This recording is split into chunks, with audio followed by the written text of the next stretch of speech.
طيب حبايبي، وده الكباب بتاعنا بعد ما خلص. شايفين الحلاوة؟ بسم الله الرحمن الرحيم. ومحتفظ بالمية بتاعته اهو.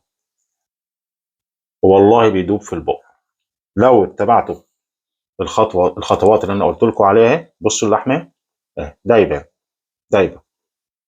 لو اتبعتوا الخطوات اللي انا قلت لكم عليها في الحلقة ديت يا ست الكل، هتعملي احلى كباب في البيت بقلب جامد ومش هتخافي. طيب انا متعود اكل الكباب كده، بجيب اي رغيف عيش شامي، عيش بلدي، اي عيش عندنا. هم؟ بقوم جاي نازل بشويه خضار زي سلطه الحاتي بالظبط، اللي هو طماطم وبقدونس وبصل، ونازل بكام حته من الكباب اهو، وشويه طحينه عليهم.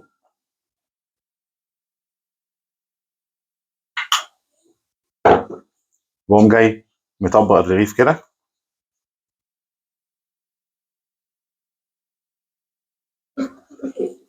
كده بالظبط. بسم الله.